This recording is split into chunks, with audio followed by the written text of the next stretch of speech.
Hello and welcome back to another video. I'm Robert from mobileburn and today I'll be comparing the Sony Xperia Z Ultra to the 2013 Nexus 7.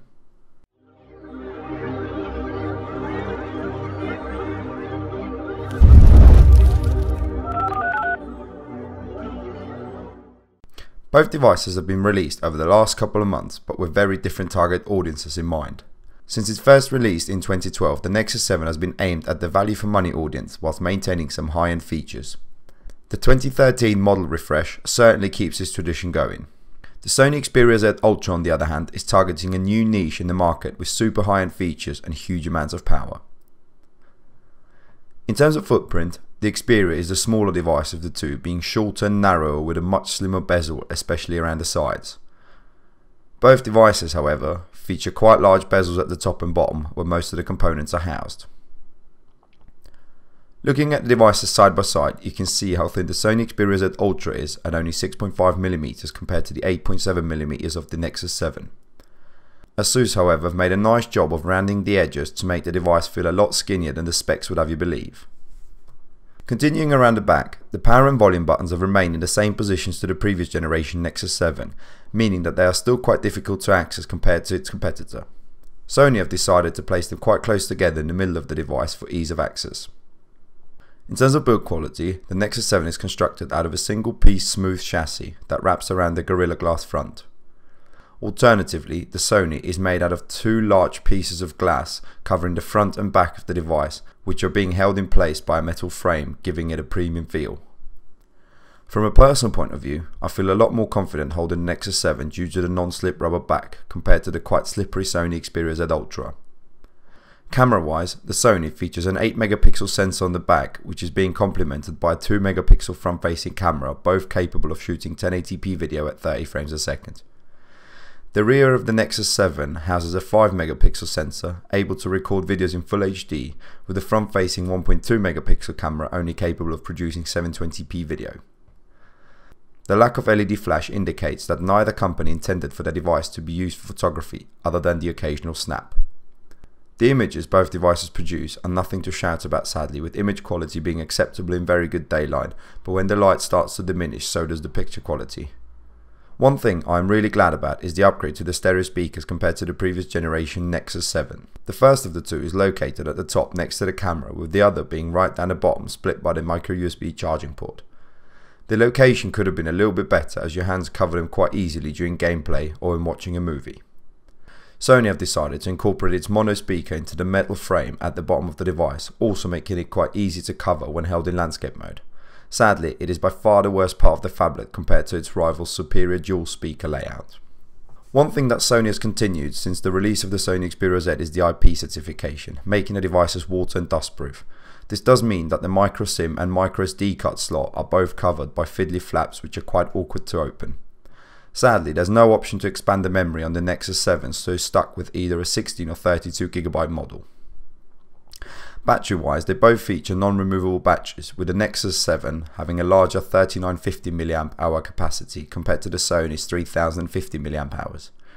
The inclusion of an LTE radio on the Sony Xperia Z Ultra will have a severe impact on running time from a single charge compared to the Wi-Fi only Nexus 7.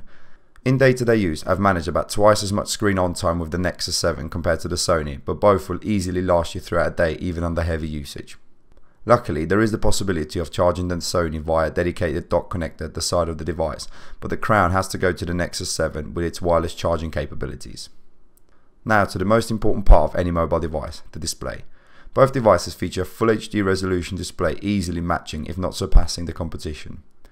There is, however, a bit of a difference when it comes to their display technologies. Sony have opted to go for their triluminous display technology with good viewing angles and color saturation, but compared to the Nexus 7 it is no match.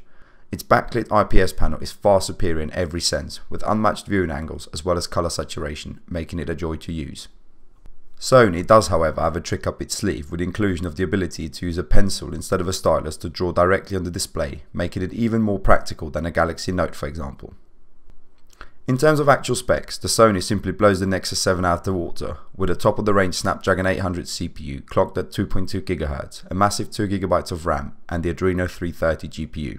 Here's a quick look at some of the scores of the most popular benchmarking apps.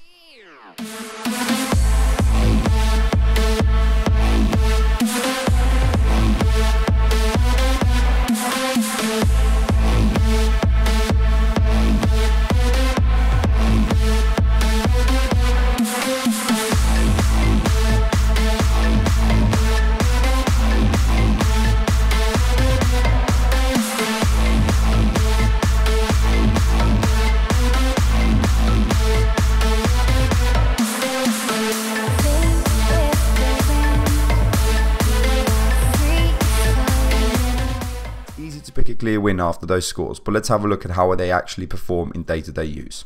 Both devices fly through their individual UIs without any major hiccups, making their performance difference barely noticeable.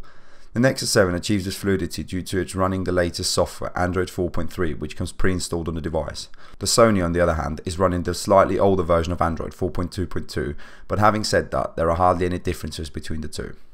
In terms of the UI, the Nexus is running a pure version of Android called Vanilla, compared to the Sony, which is running a slightly modified version. Sony's developers have luckily kept the UI changes to a minimum, with only a few tweaks and colour changes here and there, with most of it being very close to a pure Android experience. Overall, both devices have very good specs and usability, but they're aimed at completely different markets. The Nexus 7 is a much cheaper device, as ASUS have made sure only the most important features are taken care of to keep the price to a minimum, like that beautiful high-resolution display. The Sony, on the other hand, has all the bells and whistles with its high-end processor and the software features like the pen input, but with a price to match. Sony's biggest strength, however, is its biggest weakness, as it's trying to be too many devices at the same time. Size-wise, it is far too big to be a phone at 6.4 inches, but too small to be a tablet with proper features and screen real estate. I'm sure it will appeal to a very niche market like people who look for a portable large screen device with the power to match as a secondary device, but I can't see it replacing smartphones anytime soon. So thank you very much for watching. I hope you've enjoyed this comparison between the Sony Xperia Z Ultra and the 2013 Nexus 7. Please don't forget to like the video as well as subscribe for more great content, and I hope to see you soon.